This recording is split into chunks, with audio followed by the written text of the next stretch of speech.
ہم مدینے کی گلی میں پھر دوبارہ چلتے ہیں۔ حضرت عمر رضی اللہ تعالیٰ عنہ کا دربار لگا ہے۔ ایک شخص کو پکڑ کر لوگ لے آتے ہیں کہ اس شخص نے ہمارے باپ کو قتل کر دیا۔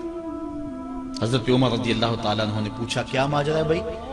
اس نے کہا جی واقعی میں ان کے باپ کا قاتل ہوں، لیکن میں نے قصداً قتل نہیں کیا۔ ہوا یہ کہ میں ایک مسافر ہوں، جا رہا تھا، راستے کے اندر سبز چراگاہ تھی، میرا اونٹ بھوکا تھا، اس چراگاہ میں داخل ہو گیا۔ اس کے بوڑھے باپ نے پتھر اٹھایا اور میرے اونٹ کو مارا، اس کی آنکھ نکل گئی۔ مجھے بڑا غصہ آیا، میں نے وہی پتھر اٹھا کر اس کے باپ کو دے مارا، لیکن وہ ایسے ٹکانے پہ لگا کہ اس کا باپ فوراً فوت ہو گیا۔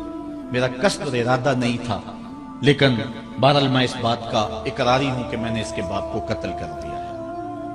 آپ جو حکم سنائیں میں اس کو قبول کروں گا، لیکن میں ایک مہلت مانگتا ہوں کہ میرے دوست، میرے بھائی کی کوئی رقم میرے ذمے ہے، میرے پاس اس نے امانت رکھی ہوئی ہے اور وہ مجھے ہی پتا ہے کہ میں نے کہاں چھپا کے رکھی ہوئی ہے۔ اگر آپ فیصلہ کر دیتے اور میری گردن کاٹ دی جاتی ہے تو وہ امانت جو میں نے رکھی ہوئی ہے سنبھال کر کے، میرے علاوہ کوئی جانتا بھی نہیں ہے، تو وہ اس تک کون پہنچائے گا؟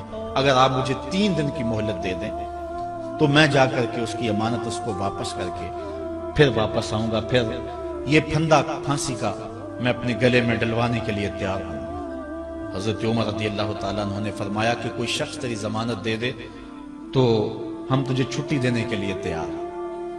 اس نے دائیں بائیں دیکھا، پورے مدینے میں اس کا کوئی شناسہ ہی نہیں تھا، واقف ہی نہیں تھا، ایک اجنبی شخص تھا۔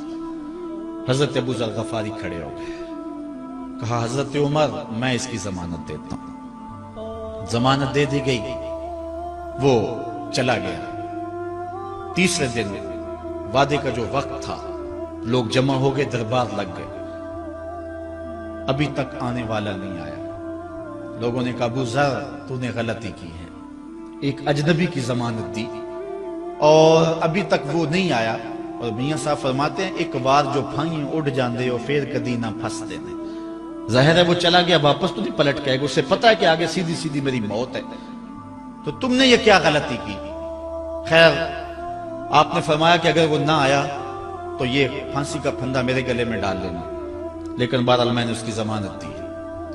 کچھ عرصہ بیتا کہ دور سے گرد و غبار اڑتا ہوا دکھائی دیا۔ جب صورت واضح ہوئی تو وہی شخص تھا۔ حضرت عمر فاروق رضی اللہ تعالیٰ عنہ کے دربار میں کھڑا ہو کہنے لگا حضرت کسی وجہ سے تاخیر سے پہنچا ہوں، معذرت چاہتا ہوں، اب جو حکم ہے پورا کیجیے۔ حضرت عمر رضی اللہ تعالیٰ عنہ اس کے پھانسی کے احکامات جاری کر چکے تھے۔ آپ نے فرمایا کہ ابو ذر یہ بتا کہ تو نے اس کی ضمانت کیسے دی جب تو اسے جانتا نہیں تھا؟ تو سنو حضرت ابو ذر غفاری نے کیا کہا۔ کہا ایک اجنبی میرے محمد کے مدینے میں پناہ مانگ رہا تھا اور اس نے چاروں سمت دیکھا اور کوئی شخص نہیں تھا جو اس کو امان دیتا اور اس کی ضمانت دیتا، تو میں نے اس لیے ضمانت دے دی کہ نہ بھی آیا تو اپنی جان چلی جائے گی۔ کل کو یہ تو نہیں کہے گا کہ محمد کے مدینے میں کسی نے ضمانت مانگی تھی، پورے شہر میں کوئی ضمانت دینے والا نہیں تھا۔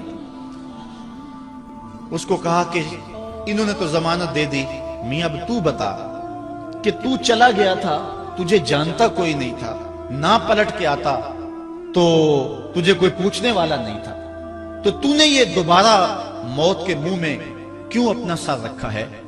تو اس نے کہا کہ میں نے کہا کہ ایک اجنبی کی ضمانت اس ایسے شخص نے دی ہے جو مجھے جانتا بھی نہیں ہے، اور اگر میں نہ گیا تو لوگ قیامت تک اجنبیوں پر بھروسہ نہیں کریں گے کہ اجنبی یوں سلوک کیا کرتے ہیں۔ تو حضرت عمر رضی اللہ تعالیٰ عنہ اس کے پھانسی کے احکام جاری کیے، تو جن کے باپ کو قتل کیا تھا وہ بیٹے کھڑے ہو گئے، کہنے لگے تاریخ کی کالک ہم اپنے منہ پہ ملیں گے، ہم بھی اپنے باپ کے قاتل کو معاف کر دیتے ہیں۔ یہ ہماری تاریخ ہے، یہ ہماری کہانی ہے، لیکن آج ہم کس جگہ پہ کھڑے ہیں اور کیا ہماری صورتحال ہے؟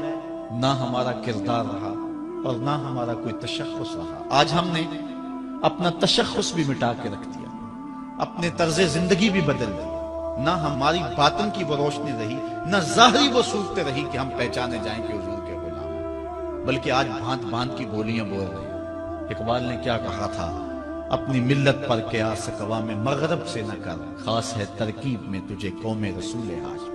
ایک تو وہ حدیث میں نے آپ کے سامنے رکھی جو حضور کا فرمان ہے، الشیطان جاسم علی قلب ابن آدم، انسان کے دل پر شیطان قبضہ جماتا ہے، جب یہ غافل ہوتا ہے تو وسوسہ اندازی شروع کرتا ہے، اور دل اگر پورا سیاہ ہو جائے تو پھر شیطان کے لیے معاملہ ہی آسان ہو گیا، کیونکہ سمجھو کہ دل کے قلعے کی دیواریں منہدم ہو گئی، اب شیطان جدھر سے مرضی آئے جدھر سے مرضی جائے۔ ہاں اب بھی اس کی اصلاح کا طریقہ ہے جو حضور نے ارشاد فرمایا۔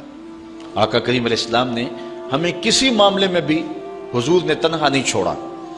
آقا کریم ارشاد فرماتے ہیں کہ لِكُلِّ شَيْءٍ سِقَالَةٌ وَالسِّقَالَةُ الْقُلُوبِ ذِكْرُ اللَّهِ، ہر شے کو زنگ لگ جائے تو اس کا زنگ کسی نہ کسی شے سے اتارا جاتا ہے۔ کپڑے میلے ہو جائیں تو صابن وغیرہ سے صاف کر لیتے ہیں، یہ لوہا میلا ہو جائے تو ریگ مار سے صاف کر لیتے ہیں، ہر شے کا زنگ کسی نہ کسی شے سے اترتا ہے۔ اب دل اگر میلے ہو جائیں گناہوں سے تو کیسے دل پاک ہوں گے؟ سقالۃ القلوب ذکر اللہ، کہا اللہ کا ذکر کرو دل ستھرے ہو جائیں گے، دل پاک ہو جائیں گے، جتنا زیادہ ذکر کرو گے اس قدر دل جلا پائیں گے اور دل نور پائیں گے۔ اور بزرگ صوفیہ فرماتے ہیں جب کوئی بندہ ذکر کرنے بیٹھتا ہے اور ایک مرتبہ کہتا ہے اللہ، تو اللہ تعالیٰ اس کی طرف نظر رحمت سے دیکھتا ہے، اور جس کی طرف اللہ نظر رحمت سے دیکھتا ہے اس کے 70 گناہ جل کے راکھ ہو جاتے ہیں۔ تو ایک مرتبہ اللہ کہنے سے 70 گناہ مٹ گئے، پھر یہ بار بار تکرار کرتا رہا تو دل جو ہے وہ آہستہ آہستہ مصفہ ہونا شروع ہو جاتا ہے، دل سائیکل ہونا شروع ہو جاتا ہے، دل پاکیزہ ہونا شروع ہو جاتا ہے، اس کے اوپر سے غلاظت، گندگی اور جو دل کے اوپر چڑھا ہوا غلاف ہے وہ اتر جاتا ہے، اور دل پھر انوار پانے لگتا ہے، پھر اس کو ذکر بھی چاشنی دیتا ہے، اس کو فکر بھی لذت دیتا ہے، اس کو نماز اور سجدے میں بھی سرور ملتا ہے۔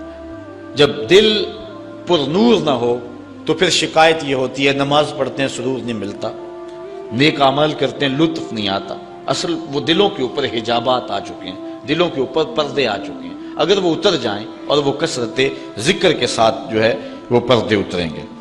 اب دل 4 طرح کے ہیں، القلوب اربع، دل 4 طرح کے ہیں۔ ایک دل قلب اجرد فیہ سراج یظہر، ایک مومن کا دل وہ بالکل ایسے ہوتا ہے جس طرح چراغ روشن ہوتا ہے، اور مومن کے پاس جو بیٹھے اللہ اس کے دل کو بھی نور کر دیتا ہے، چونکہ دلوں سے نور کی شعائیں نکلتی۔ کسی زمانے میں لوگ اس بات کو نہیں مانتے تھے جو عقل والے تھے، لیکن اس زمانے کے اندر موجودہ سائنس نے اسیری لہروں کو تسلیم کیا ہے، اور وہ کہتے ہیں کہ جو شخص نیک ہے اس کے بدن سے وہ لہریں نکلتی ہیں، اچھے اخلاق والا، اچھے کردار والا، اور دوسرے پر وہ مرتب ہوتی ہے، اور جو بدکار ہے، برا شخص ہے، اس کے بدن سے وہ لہریں نکلتی ہیں اور دوسرے پر مرتب ہوتی ہے۔ اور حضور علیہ السلام نے صدیوں قبل یہ بات بتائی۔ حضور نے فرمایا اچھے آدمی کی صحبت ایسے ہے کہ حامل المسک، جس طرح کستوری والا شخص ہوتا ہے، عطار کی طرح ہے کہ اس کے پاس اگر آپ بیٹھیں تو خوشبو آتی رہے گی۔ فرمایا یا تو تمہیں دے گا تحفہ، یا تم اس سے خرید لو گے، یا نہ وہ تحفہ دے گا نہ تم خریدو گے، لیکن جب تک بیٹھو گے مشام جام معطر رہیں گے، اور گھر آؤ گے تو لباس میں خوشبو بسی ہوئی ہوگی۔ اس لیے اچھے بندے کی صحبت کو حضور نے جو ہے وہ کستوری والے عطار سے حضور نے تشبیہ دی، اور جو برا شخص ہے اس کی مثال حضور علیہ السلام نے بھٹی والے سے مثال دی کہ جو شخص بھٹی والے شخص کے پاس بیٹھے گا یا تو کچھ چنگاری اڑے گی اور اس کے جسم اور کپڑوں کو جلا دے گی، اور اگر چنگاری اڑ کے اس کے بدن کو نہ بھی جلائے تو جتنی دیر بیٹھا رہے گا اس کی بدبو، اس کا دھواں اس کے لیے پریشانی کا باعث رہے گا۔ اس لیے اچھے آدمی کی صحبت کو اختیار کرنے کا حکم دیا۔